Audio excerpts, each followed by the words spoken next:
Bon, aujourd'hui, je vais te parler des pseudo lead dev là qui ne jurent que par l'architecture hexagonale et le domain-driven design. Je vais me faire plein d'ennemis, mais c'est pour la bonne cause, donc reste bien attentif car je vais te donner trois directives à suivre pour avoir une architecture clean, mais sans tout le bullshit qu'il y a autour. Déjà, de quoi on parle quand on dit architecture hexagonale? En réalité, ça ne veut rien dire l'architecture hexagonale. Son vrai nom, c'est l'architecture des ports et des adaptateurs. Et franchement, ça a parté d'une très bonne intention, séparer ton code métier de toute la partie technique qui l'entoure. En gros, tu as ton cœur de logique métier qui est au centre et autour, tu peux y plug des trucs comme ta base de données, des API externes, les emails, bref, tous les détails techniques qui changent tout le temps. Mais voilà le problème. Aujourd'hui, il y a une armée de devs qui prennent ce concept simple et qui en font une sorte de religion. Ils te balancent des termes comme Use Case Interactor, Input-Output Boundary, DTO, Factory Mapper, Repository Interface Invoker Database Service, et toi tu n'as même pas encore écrit une ligne de logique métier.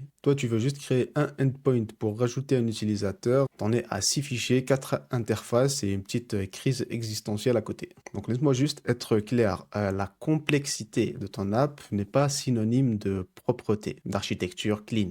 Ce qui rend ton architecture clean, ce n'est pas le fait d'avoir 15 couches d'abstraction, c'est juste le fait de rendre ton code compréhensible, évolutif et testable. Et pour ça, tu n'as pas besoin de réciter le domain-driven design comme des versets bibliques. Maintenant que tu as compris ça, on va rentrer dans le dur. Donc voici les trois directives dont je t'ai parlé au début. Première directive, tout ce qui n'est pas open source, tu l'interfaces. Je travaille avec Stripe, SendGrid, Airtable ou une API obscure d'un SaaS, tu fais une interface. Et toi, tu codes contre l'abstraction et pas contre la lib. Parce que le jour où l'API change, ou que les prix explosent, ou bien tu veux juste dégager le service et le changer, toi, tu n'as qu'un seul endroit à modifier, c'est l'adaptateur. Et pas toute ton application. Moi, ça m'est déjà arrivé avec Mailgun. J'étais prêt à devenir client et à ne plus être limité qu'à un seul domaine d'envoi d'email. Mais quand j'ai vu les prix, j'ai très vite remis ma carte bancaire dans ma poche. Et j'étais très content de juste avoir à changer mon adaptateur pour utiliser Resend sans avoir à toucher à toute mon application.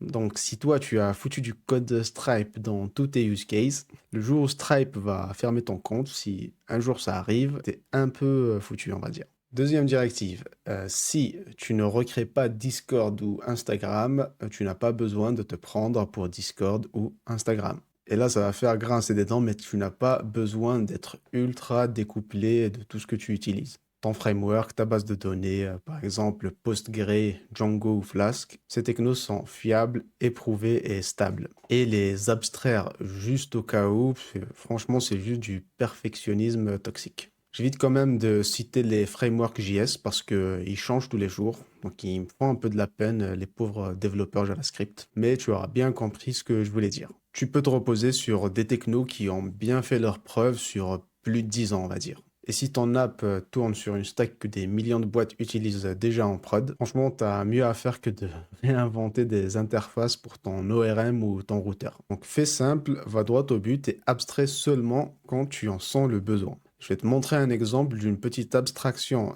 que j'ai fait qui me fait gagner beaucoup de temps au début pour ne pas avoir à rajouter une autre technologie à mon application. Donc si je vais dans mes service providers, dans mes adapteurs, j'ai mon task backend, qui est le backend que j'utilise pour tout ce qui est tâches en arrière-plan. Par exemple, quand dans une vue, je veux envoyer un email, je ne vais pas l'envoyer directement dans le code de la vue, mais je offload ça dans une autre tâche en arrière-plan pour pouvoir envoyer une réponse à l'utilisateur très rapidement. Là, j'ai créé une classe abstraite que j'ai appelée Task Backend avec juste une petite méthode, defer. Et au lieu d'installer Celery, avoir des workers Celery et toute une autre stack qui tourne à côté de mon application, ce que je fais, c'est que j'utilise une petite librairie qui s'appelle After Response et qui va lancer la tâche en parallèle dans un thread juste après la réponse de ma vue. Ça marche très bien pour les petits trucs et j'ai même testé, ça peut aller un peu loin, mais le jour où je voudrais changer, j'implémenterai l'adapteur pour Celery. Alors, on passe à la suite. Le troisième point, c'est que ton architecture doit te faire aller plus vite et pas te ralentir.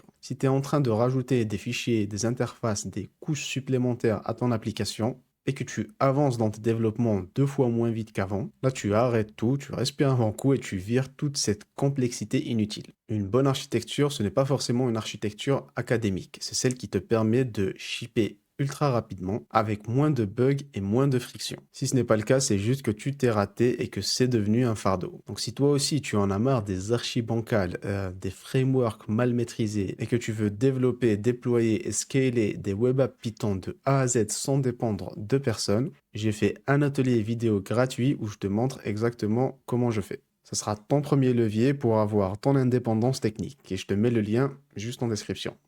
Allez, salut!